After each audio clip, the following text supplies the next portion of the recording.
chess was so tough before I have started to play this opening. It's so great because you can play it against everything and against anyone.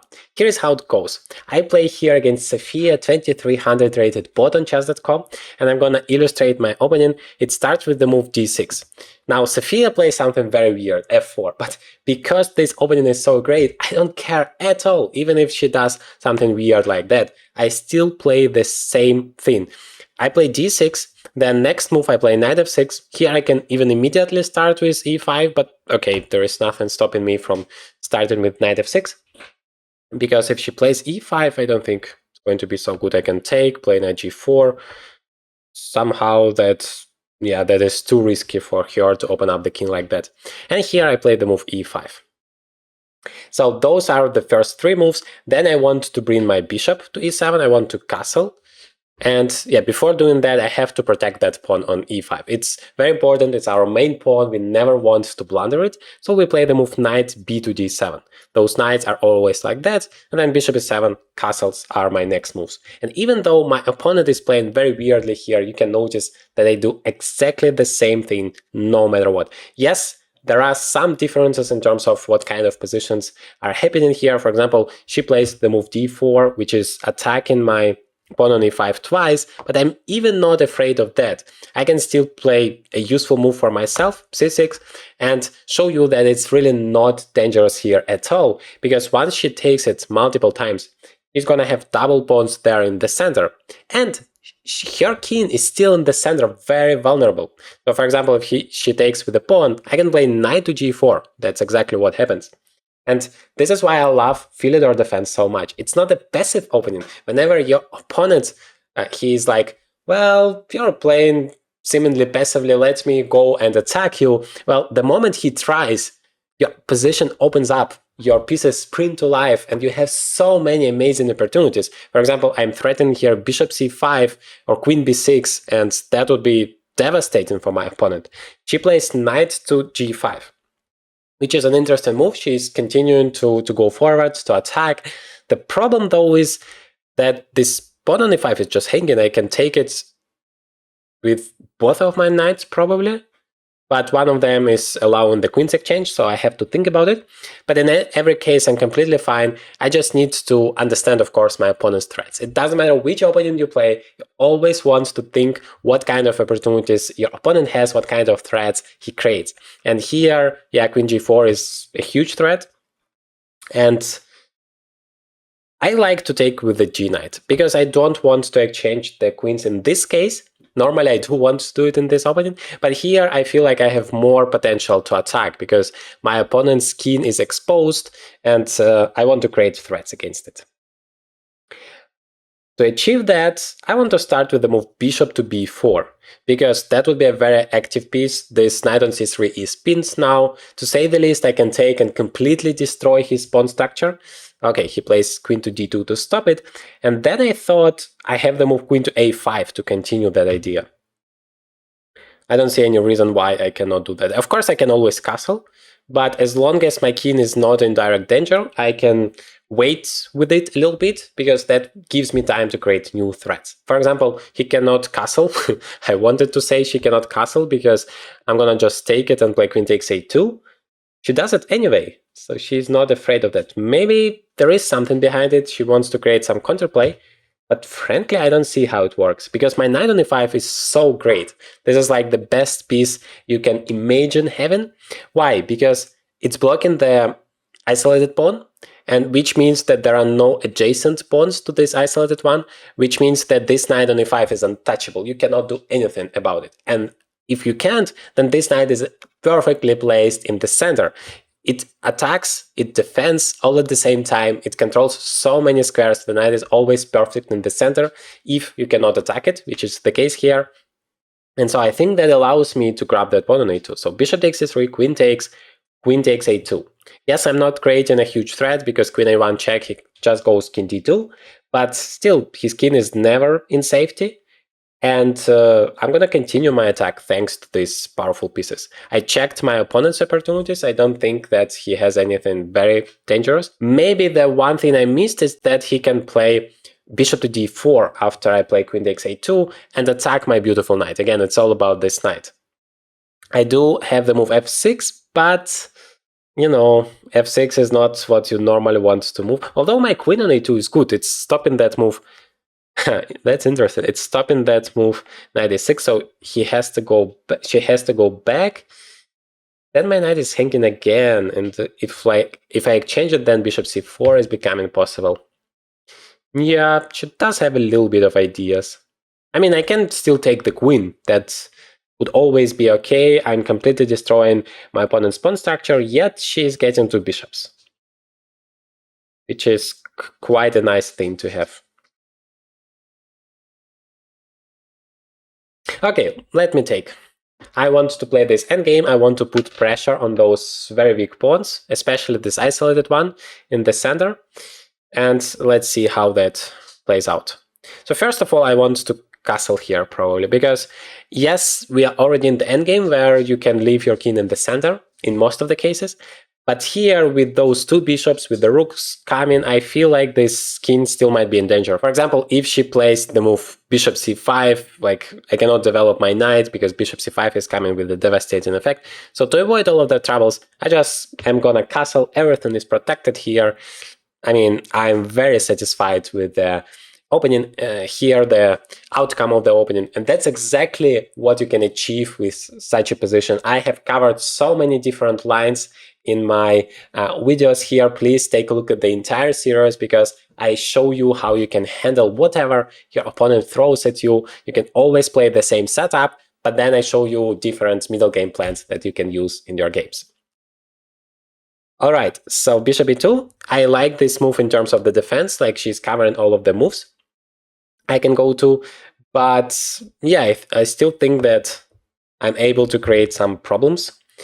This f7 pawn is very well protected by this knight on e5. Again, it cements the entire position. And now I wanted to actually play the move h6 and finally kick this knight away. Maybe I do start with the move knight f6 though.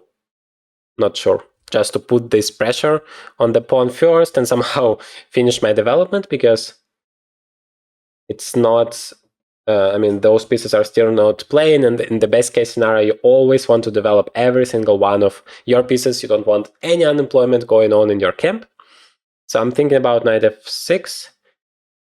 If he plays bishop d4, I can even play bishop g4 myself. This is a very good strategy if you are fighting against a pair of bishops to exchange one of them. That would reduce the bishop's potential a lot. Okay, he goes away, which kind of saves me a tempo. I wanted to play h6 anyway, but he's not just blundering a pawn. I mean, she's I'm sorry, I'm referring to Sophia as he, because I'm used to play against male opponents, but it's she.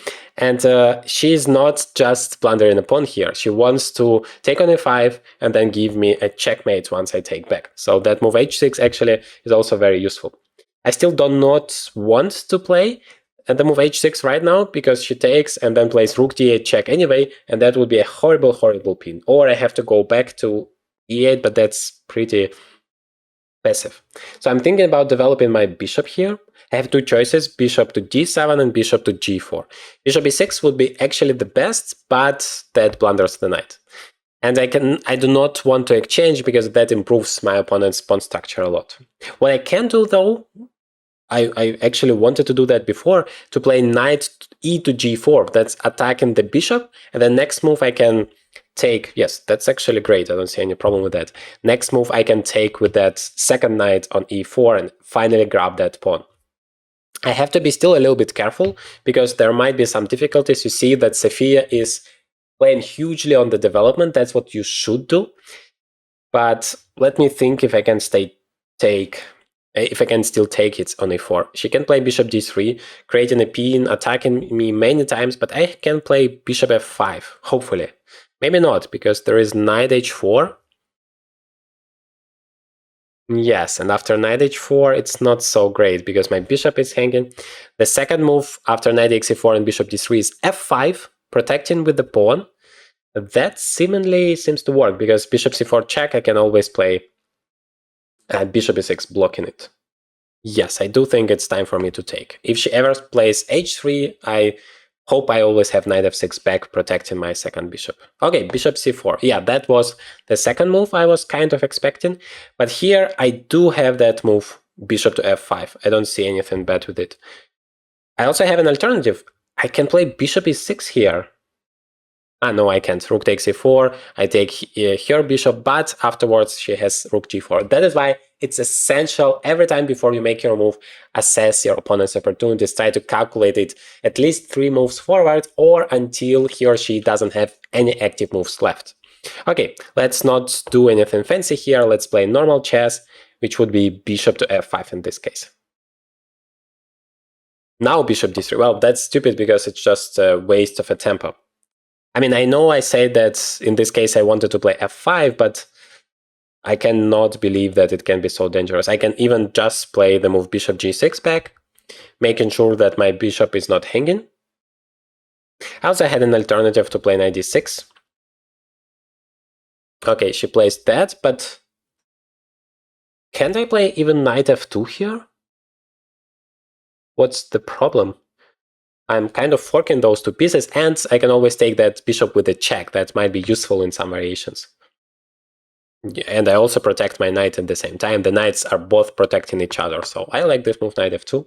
If bishop takes, I take it with the knight, and if the more pieces are going off the board, the better it is, because I have an extra pawn here, right? So that is helpful for me. She takes with the bishop, but can't I take the rook? Let's calculate that. Knight takes d1. If she just takes back, I take back the bishop, I'm an exchange up. So the key line is bishop takes g6. Now I can... Yeah, that variation is not really working for me, because she's gonna have 2 pieces for the rook, which is great. Okay, which means I have to take the bishop back. The question is, do I take it back with the knight, with the bishop, or with the rook? Have all 3 opportunities. Bishop takes e4 is interesting because then I still attack that rook and it doesn't have a lot of moves to go. The only one is rook d2. And then I have bishop takes f3. Yeah, but maybe she exchanges that, rook takes back, and then rook takes f2. I don't want to go into the opposite color bishops situation where, yeah, it's more difficult. I still have good winning chances, obviously, thanks to an extra pawn and better pawn structure, but with opposite colors bishops, it's more complicated. If I can, I would rather avoid it. For example, after bishop takes e4, rook d2, maybe I can play knight takes h3, because if she takes back, then I take, and then I have 2 extra pawns. That's much better. But I think she can play rook takes e4, and again, if I take back, she's gonna have 2 pieces for rook, which is not great. And if I don't take back, then I'm in trouble. So that doesn't work. If I just take with the knight, all good. But I'm not sure. Yeah, maybe I continue slowly. I also threaten the move c5 because the c3 pawn would be hanging. And rook takes e4 is kind of the same, but exchanging another pair of rooks. Although not the same. She might attack the knight. Yes, let's play simply here. Play knight takes e4. I think from this point, it's clear that we are playing for a win. Yes, our opponent is trying to exchange more stuff to get into that opposite colors bishops situation. That is really a smart strategy. So maybe I want to leave the... Ideally, I would like to maybe even exchange... Like the best case scenario is to exchange this knight against this bishop, because then I'm going to have a bishop against the knight in a situation where it's an open position and I have pawns on both sides of the board. And then the bishop is much stronger than the knight because it can operate on both sides of the board at the same time. The knight cannot do that. So for that reason, I'm gonna wait. Yeah, I have already made that move. Okay. I have just noticed that I'm kind of blundering that pawn, but maybe it's not a big deal, yes, because in the end I would have that rook a8 move and attack that a2 pawn, and that would be actually very bad for him. For her, sorry. Okay, king to b2 instead.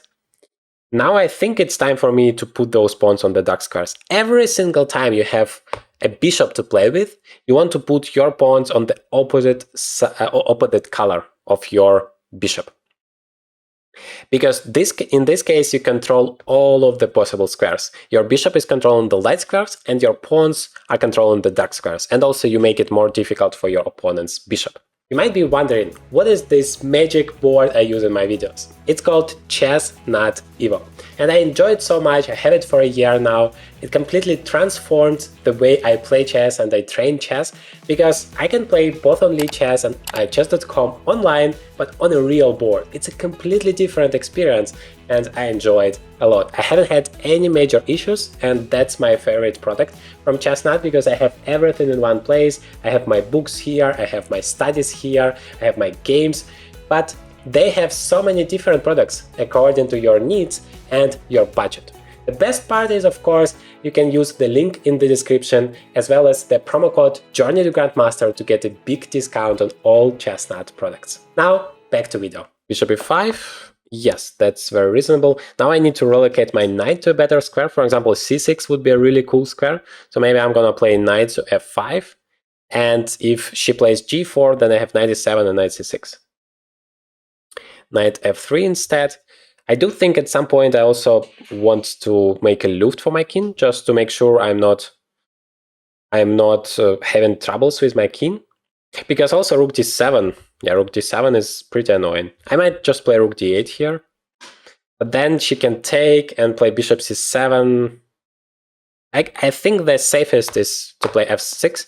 That is a multi-purpose move, because it creates a luft for my king, so it's never like a checkmate danger, and at the same time it pushes this bishop away, which makes, for example, rook to d7 not possible, at least not immediately. Maybe I just want to exchange all of the rooks here. My opponent's rooks are more active, my rooks are more passive, so I want to exchange my passive pieces against my opponent's active pieces. I want to continue that plan and play... wait, there is one thing I have forgotten. Always and always, before you make your move, think about your opponent's opportunities. And one drawback of putting all of my pawns on the dark square is that it can be attacked by that bishop. So if I play rook to e8, she can take and then play bishop b8, and then I'm not in time to somehow secure all of my pawns. Yeah, that's a problem.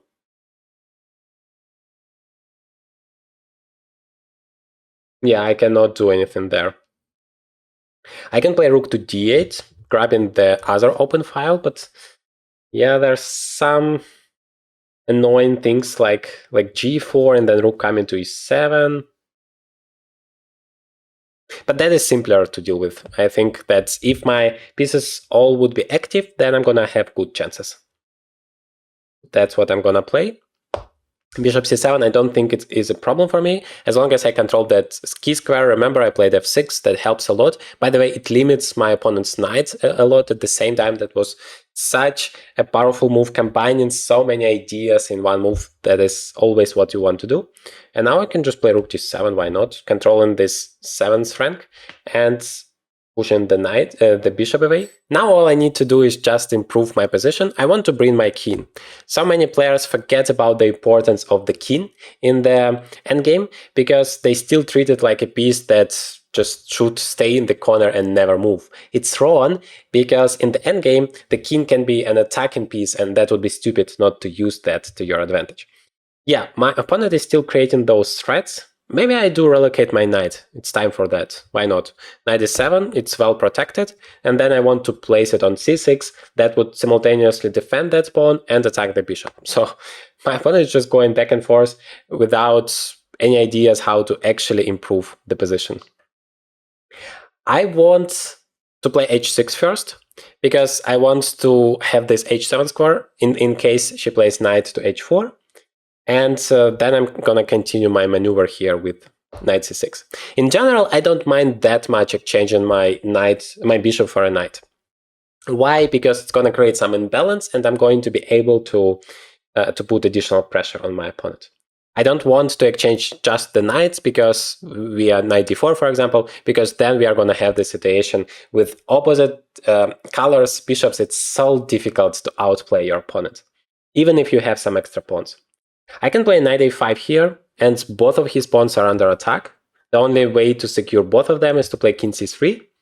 And then, yeah, my knight on a5 is not necessarily such a great piece.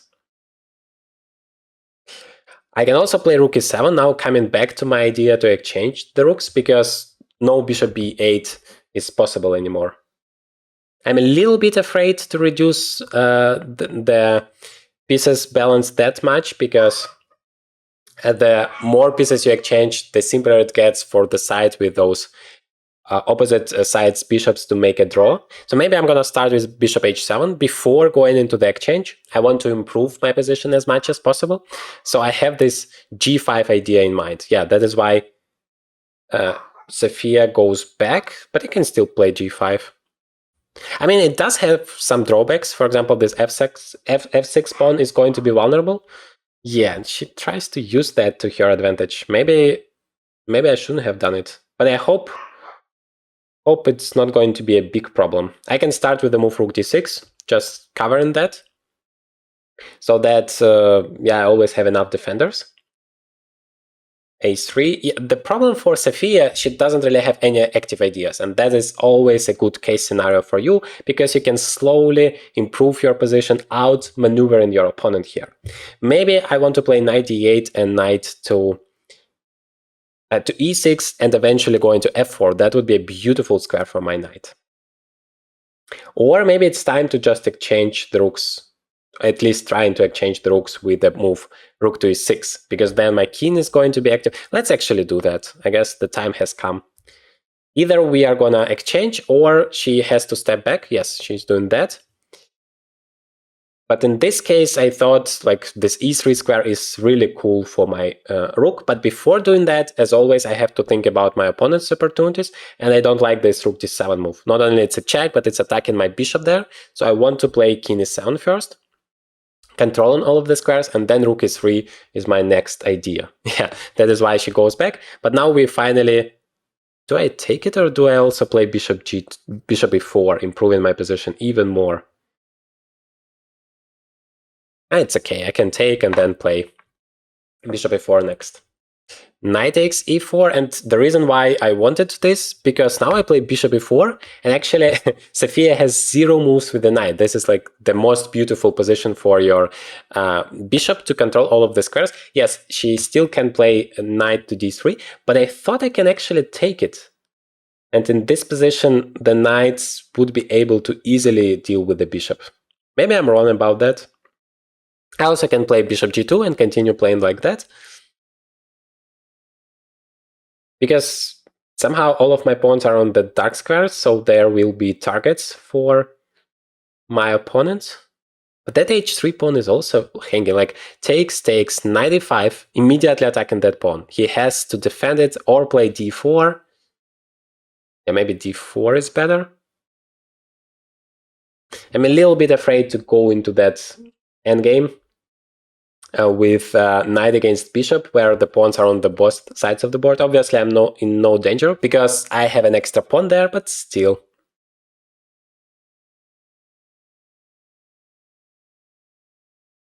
Knight d4 is also a very good move there. Yeah, let's go for it. Or maybe let's start with the move knight d4.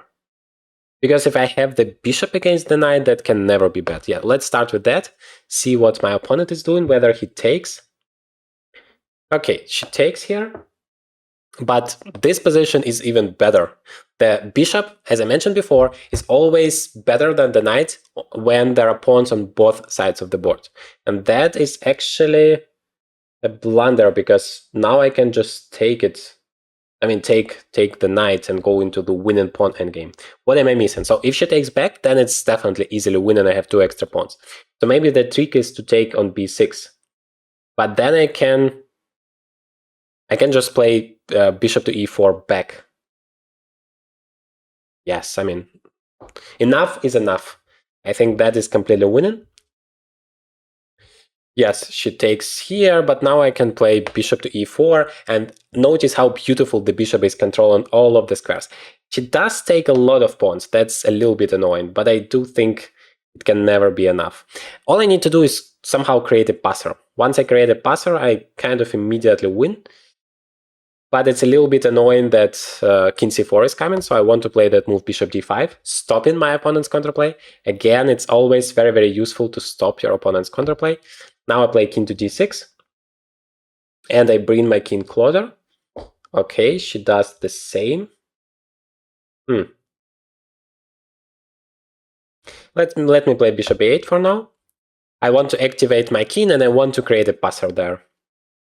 I think that should be the winning plan. King to e5 is possible because she needs so many tempi to like play king to c5, king b6, king to c7, so that she can win that pawn for a bishop. And meanwhile, I'm going to be able to create my passer and just promote it.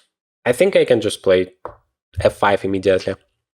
I need to exchange those pawns and then play h5 and create my passer. So in the endgame, first, as mentioned before, the role of the king increases hugely, but secondly, the role of the pawns changes a lot too. Why? Because in the opening and in the middle game, you use your pawns to create some problems for your opponent, to attack, maybe to sacrifice it, to exchange, to open up the position. But in the endgame, it's completely different because you use your pawns to promote into a new queen. In most of the cases, that's your goal. And so the passers are extremely important, because if you have a passer, then you don't have any problems executing it, winning the game. In this case, I can take with the king, for example, and just push my pawn. And oftentimes, it's not about the quantity of the pawns, but about the quality. For example, my opponent has a lot of pawns here, but it doesn't help. My bishop is controlling everything along this long diagonal, and I just push my only pawn, but that is more than enough to win because I'm gonna create a new queen here. My opponent plays c6, and at this point, of course, it's important to stop it and take it, otherwise c7 would be quite a pity. That would be also a move with the check, but I can easily stop it. She makes a new queen. I, of course, can take it, and now it's easy enough, so let me win this game very fast for you.